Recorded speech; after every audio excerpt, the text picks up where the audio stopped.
Hello दोस्तों, रोशनी education point में आप सभी का स्वागत है। दोस्तों, हम लोग डीएलएड फोर्थ सेमेस्टर के द्वितीय प्रश्न पत्र देख रहे हैं। तो इससे पहले हम लोग 92 क्वेश्चन से पहले का क्वेश्चन हम लोग अगली 2 वीडियो में देख चुके हैं कि हमारी द्वितीय पेपर की तीसरी वीडियो है।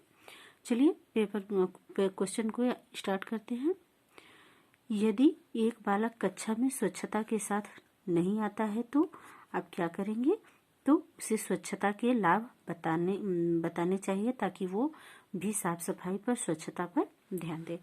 अगला है, अधिकारियों द्वारा किए गए निरीक्षण विद्यालय के कार्य के घंटों तथा विद्यालय को प्रभावित करने वाली अन्य गतिविधियों का उल्लेख किया जाता है। तो कहाँ किया जाता है? तो सेवा पुस्तिका में किया जाता है। जिला बेसिक शिक्षा समिति का गठन कब किया गया था? तो जिला बेसिक शिक्षा समिति का गठन सन 1971 में किया गया था। अगला है, भारत में विद्यालय निरीक्षण पद्धति का आरंभ हुआ था कब? तो ये अंग्रेजों के शासनकाल में विद्यालय निरीक्षण पद्धति का प्रारंभ हुआ था। विद्यालय की बौद्धिक प्रयोगशाला है तो पुस्तकालय जो है वो विद्यालय की बौद्धिक प्रयोगशाला है। अगला है 97 नंबर का, संचयी अभिलेख पत्र में लेखा रखा जाता है किस चीज का? तो छात्र की प्रगति का लेखा रखा जाता है। अगला है, प्रकृति प्रदत्त शिक्षण अधिगम सामग्री नहीं है। तो जो प्रकृति प्रदत्त नहीं है वो है मानचित्र, क्योंकि यह मानव द्वारा बनाया जाता है। बाकी फूल फल पत्तियां ये सब प्राकृतिक है। अगला है, प्राथमिक स्तरीय हिंदी भाषा की पाठ्य पुस्तक है तो कलरव। प्राथमिक स्तर पर जो हिंदी की बुक चलती है, किताब चलती है, उसका नाम कलरव होता है। अगला है, छात्रों में सूक्ष्म अवलोकन की क्षमता विकसित होती है तो भ्रमण से सूक्ष्म अवलोकन की जो क्षमता है वो विकसित होती है। अगला है, छात्रों में व्यक्तित्व के सर्वांगीण विकास में सहायक विद्यालय में आयोजित क्रियाकलाप क्या कहलाते हैं? तो पाठ्य सहगामी क्रियाकलाप कहलाते हैं। दोस्तों, आप लोग वीडियो को लाइक कर दीजिए, अपने दोस्तों में शेयर कर दीजिए। देखते हैं हम लोग अगला प्रश्न जो है 102 नंबर का। 102 नंबर का जो प्रश्न है वो है, कक्ष में सीखने सिखाने की सामग्रियों को रखने का स्थान क्या कहलाता है? तो लर्निंग कॉर्नर कहलाता है। इसका बी ऑप्शन सही होगा। 103 का है, कार्य पुस्तिकाएं बच्चों को आधिकारिक अवसर उपलब्ध कराती हैं कैसे? तो अभ्यास करने की जो है अधिक से अधिक अवसर उपलब्ध कराती हैं कार्य पुस्तिकाएं।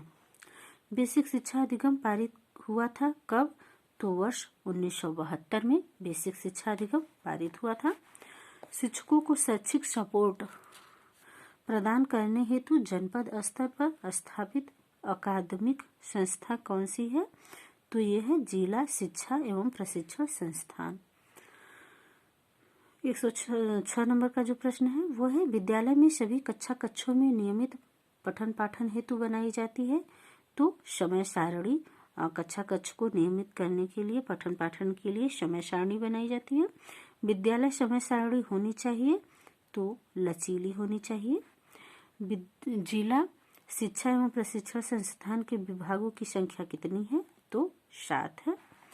अध्यापक शिक्षा संस्थानों को प्रमाणित करने, मान्यता देने का कार्य करने वाली संस्था कौन है? तो राष्ट्रीय अध्यापक शिक्षा परिषद या NCTE ये है। अगला है 110 का, राज्य शिक्षा संस्थान की स्थापना किस वर्ष की गई थी? तो राज्य शिक्षा संस्थान की स्थापना जो है 1964 में की गई थी। अगला है, NCTE राष्ट्रीय अध्यापक शिक्षा परिषद का गठन कब किया गया था? तो 1995 ईस्वी में। कस्तूरबा गांधी बालिका विद्यालय में प्रवेश लेकर किस कक्षा तक शिक्षा दी जाती है? तो ये है 8 तक, कक्षा 8वीं तक कस्तूरबा गांधी बालिका विद्यालय में बालिकाओं को शिक्षा दी जाती है। अगला क्वेश्चन है 113 नंबर का।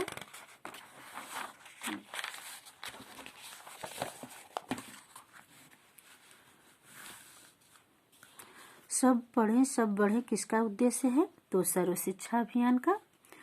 अगला है मानवीय संसाधन नहीं है, तो बालक, शिक्षक, अध्यापक और श्यामपट। तो जो श्यामपट है वो मानवीय संसाधन नहीं है। नगर शिक्षा संसाधन केंद्र, जो कि नगर क्षेत्र के लिए का संक्षिप्त रूप है, तो वो है URC। मानवीय प्रबंधन के घटक हैं, तो शिक्षक, बच्चे और समुदाय, ये मानवीय प्रबंधन के घटक हैं। नॉइज की स्थापना हुई थी, तो नॉइज की जो स्थापना है वो 89 में हुई थी। नॉइज मतलब NIOS, इसकी स्थापना 1989 में हुई थी। 118 नंबर का जो प्रश्न है, सूचना का अधिकार विधेयक लोकसभा में कब पारित किया गया था? तो दिसंबर 2004 में। अगला है भारत की प्रथम मनोवैज्ञानिक शाला कहाँ स्थित है? तो ये लखनऊ में स्थित है। बाल गणना पंजिका है, तो विद्यालय अभिलेख है। बाल गणना पंजिका जो है ये विद्यालय अभिलेख है।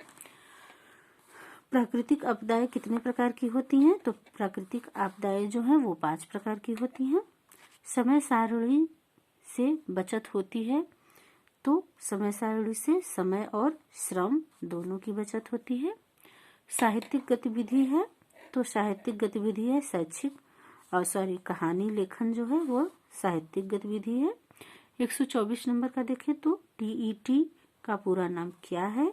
तो TET का पूरा नाम है शिक्षक पात्रता परीक्षा। अगला है विद्यालय की संरचना हेतु निर्माण संबंधी कितनी योजनाएं प्रचलित हैं? तो 3। अभिभावक शिक्षक संघ PTA की बैठक माह के किस दिन कराने का प्रावधान है? तो शनिवार और रविवार को। परिषदीय विद्यालयों में श्यामपट सामान्य रूप से कितने प्रकार के होते हैं? तो 4 प्रकार के होते हैं। प्रदेश में बालिका शिक्षा को बढ़ावा देने के लिए यूनिसेफ द्वारा निर्मित ऑडियो विजुअल माध्यम पर आधारित शैक्षिक कार्यक्रम मीना मंच में कितने कैसेट हैं? तो 12 कैसेट हैं मीना मंच में। अगला है प्रदेश में प्राथमिक विद्यालयों की मान्यता के लिए कौन सा पर्यवेक्षण किया जाता है? तो इसका सही ऑप्शन है पर्नल पर्यवेक्षण। 130 नंबर का प्रश्न है कक्षा कक्ष एवं कक्षा कक्ष से बाहर किसी सार्थक क्रियाकलाप को संपन्न करने के लिए आवश्यक है योजना बनाना। अगला है विकास खंड के सभी विद्यालयों के पर्यवेक्षण का मुख्य दायित्व होता है, तो ये ब्लॉक संसाधन केंद्र के समन्वयक का ये मुख्य दायित्व होता है। राष्ट्रीय अध्यापक शिक्षा परिषद की स्थापना किस वर्ष हुई थी? तो राष्ट्रीय अध्यापक शिक्षा परिषद की स्थापना 1995 में हुई थी। जिला शिक्षा एवं प्रशिक्षण संस्थान की स्थापना कब हुई थी? मतलब तो इसमें दिया है कोठारी आयोग की अनुशंसा राष्ट्रीय शिक्षा नीति 1986 की अनुशंसा पर जिला शिक्षा एवं प्रशिक्षण संस्थान की स्थापना हुई थी। न्यूपा का मुख्यालय कहाँ है? तो न्यूपा का मुख्यालय राजस्थान में है।